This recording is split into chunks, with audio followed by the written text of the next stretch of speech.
Assalamualaikum warahmatullahi wabarakatuh. Saudara-saudaraku yang dirahmati oleh Allah Subhanahu wa taala, mari kita buka kajian kitab Nadham Hidayatul Adqiya dengan Ummul Quran, suratul Fatihah dan surat Al-Ikhlas 3 kali. Kita sempurnakan dengan sholawat amrik. Ala hadhihin niyah wa ala kulli niyatin sholihah.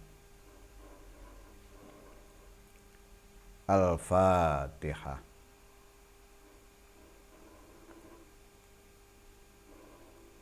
Al-Ikhlas. Al-Ikhlas. Al-Ikhlas. Allahumma salli wa sallim ala Ahmad amrik wa Muhammadin khalqik wa as'ada kaunik adada khalqik wa ridha nafsik wa zinata arsyik wa midada kalimatik. Nas'aluka Allahumma bih wa faqihna fi dinih wa ahyina ala sunnatih wa amitna ala millatih wa ahsyurna fi zumratih. Bismillahirrahmanirrahim. Qala muallif kitab Nadham Hidayatul Adqiya Asy-Syaikh Zainuddin bin Ali Al-Ma'bari Al-Malibari rahimahullahu ta'ala, nafa'anallahu bihi wa bi'ulumihi wa amaddana bi asrarihi wa a'ada alaina min barakatihi wa afadha alaina min nafahatihi fid dharaini amin. Li salamati dunya khisalun arba'un ghafrun li jahlil qaumi man ukata jahala. Keselamatan dunia memiliki 4 sifat. Yang pertama, memaafkan kebodohan orang lain. Yang kedua, mencegah dirimu dari bersikap bodoh. Yang ketiga, di nadam berikutnya, wa takuna min saibil unasi aisa wali saibi nafsika lil unasi badila. Yang ketiga, dan jadilah orang yang tidak mengharapkan pemberian dari manusia. Dan yang keempat, jadikanlah dirimu sebagai pemberi bagi manusia. Saudara-saudaraku yang dirahmati oleh Allah Subhanahu wa taala, pada pasal tentang zuhud ini, Syekh Zainuddin bin menyampaikan keselamatan hidup di dunia ini. Yang sebelumnya sudah disinggung bahwa orang yang mabuk, ia tidak tahu jalan keselamatan. Keselamatan hidupnya, baik di dunia lebih-lebih di akhirat. Nah, ada 4 hal yang harus dilakukan jika seseorang ingin selamat hidupnya. Yang pertama, memaafkan kebodohan orang lain. Siapapun yang berlaku bodoh, bersikap bodoh terhadap kita, kita maafkan. Artinya, bodoh di sini seringkali terkait dengan keakuan seseorang, egoisme seseorang. Orang bodoh itu seringkali ngotot. Kalau dia semakin ngotot, menunjukkan bahwa ia semakin ego. Nah, dari situlah jika kita ingin selamat, maafkan mereka. Sebelum bisa memaafkan, perlakukan mereka dengan permakluman. Begitu juga dengan kaitannya dengan harta benda. Orang bodoh ini tidak tahu bahwa harta yang ada padanya itu bukan miliknya.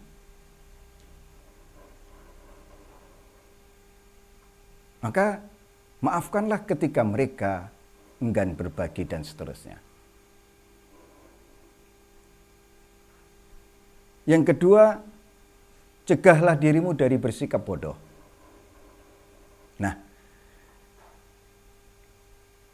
Kalau kita ingin selamat hidup di dunia, sebagaimana ini masih terkait dengan bab zuhud, jangan berlaku dan bersikap bodoh.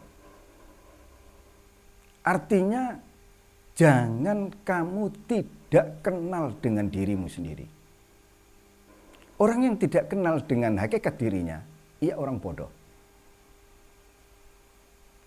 Karena tidak kenalnya ia dengan dirinya, ia tidak mengenal Tuhannya. Karena tidak mengenal Tuhannya, ia tidak tahu, tidak paham, tidak mengerti hakikat tujuan dari ia dihidupkan di dunia ini. Maka cegahlah dirimu dari bersikap bodoh. Jangan bodoh tentang siapa sebenarnya dirimu. Kemudian jangan bodoh terkait dengan siapa sebenarnya Tuhan yang engkau sembah. Jangan bodoh terkait dengan siapa Nabi yang diutus kepadamu. Begitu seterusnya. Jangan bodoh tentang ajaran agama yang kau peluk. Yang ketiga, jadilah orang yang tidak mengharapkan pemberian dari manusia. Jangan jadi orang yang tamak, berharap bantuan orang lain, berharap belas kasih orang lain, berharap ditolong oleh orang lain. Az-zahid, orang yang zuhud, ia tidak mengharapkan bantuan, pertolongan dari siapapun.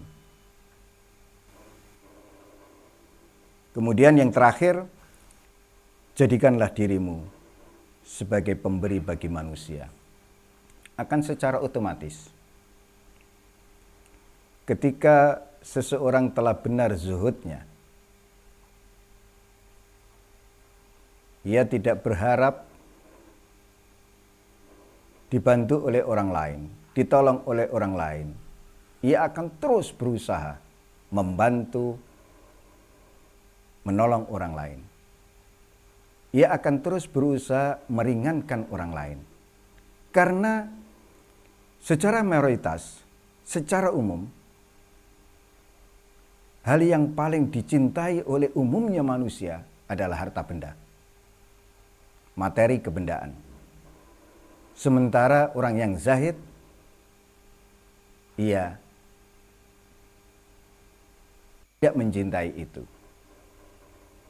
Maka untuk belajar, untuk latihan, bagaimana agar kita zuhud fid dunya, kita harus sering melatih diri kita melepaskan segala sesuatu yang ada pada diri kita. Mustahil orang bisa berlaku zuhud tanpa melepas apa yang ada padanya. Disinilah keselamatan keempat ini akan menjadi keniscayaan. Jadi latihan untuk berlaku zuhud adalah kita melatih diri kita melepaskan sesuatu yang ada pada kita. Setiap kali diberi kesempatan untuk membantu, menolong, ia lakukan itu. Segala apa yang dimilikinya, kemudian ada orang datang meminta bantuan dan seterusnya, ia akan secara otomatis membantu, menolong, memberi, dan seterusnya. Oleh karena itu, ketika ditanyakan, kaifa takunu zahidan fid dunya? Bagaimana menjadi seorang yang zuhud di dunia? Ini yang pertama, ayyakunal abdu bima fi yadillahi awthaqa minhu bima fi yadi nafsihi. Ini harus dilatih.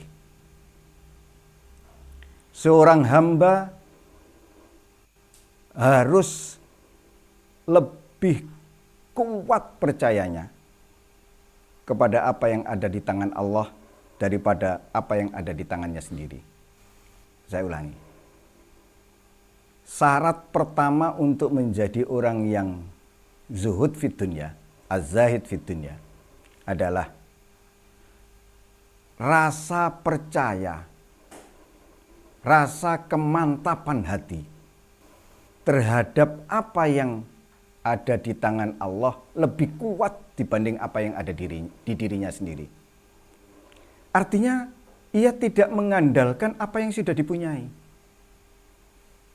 Ia mengandalkan Allah.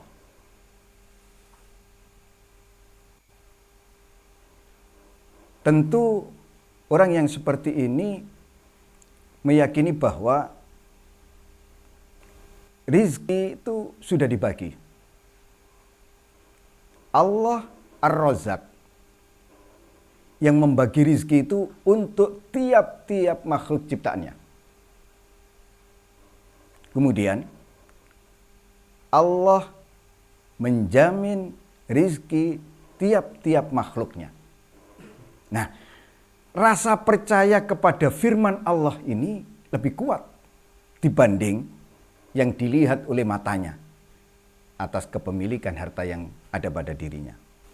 Jika kita mau cek sering atau banyak ayat-ayat yang berkaitan dengan rizki ini, yang itu menjelaskan tentang Al-Khaliq, Allah sebagai sang pencipta. Kenapa Allah harus disembah? Salah satu alasannya adalah karena Allah yang mencukupi, yang menjamin rizki setiap hamba. Nah, rasa percaya yang kuat kepada Allah bahwa Allah menjamin mencukupi rizkinya inilah yang harus terus didongkrak.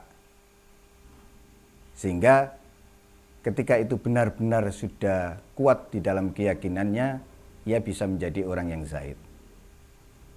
Kita ambil contoh seorang bayi.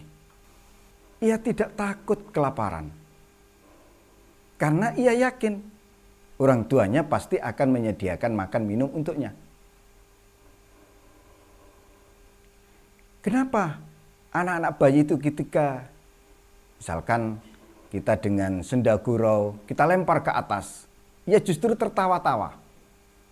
Karena ia yakin bahwa orang tuanya akan menangkapnya, nampani, masih diuncalno dukur, kok ditampani. Seperti itu. Ya sama dengan kenapa kita kemudian bisa kuat puasa, di siang hari ngelak, rokokan gak dituruti. Karena keyakinan kita bahwa maghrib akan datang. Nah, di saat itulah kita bisa makan, minum, merokok, dan seterusnya. Seperti itu, kurang lebih. Ketika orang berkeyakinan bahwa rizkinya sudah ada yang menjamin, yaitu Allah Ar-Razzaq. Ja'alanallahu wa iyyakum minal muridin as-shadiqin wa adkhalana wa iyyakum fi zumrati ibadi sholihin al-muslihin. Wassalamualaikum warahmatullahi wabarakatuh.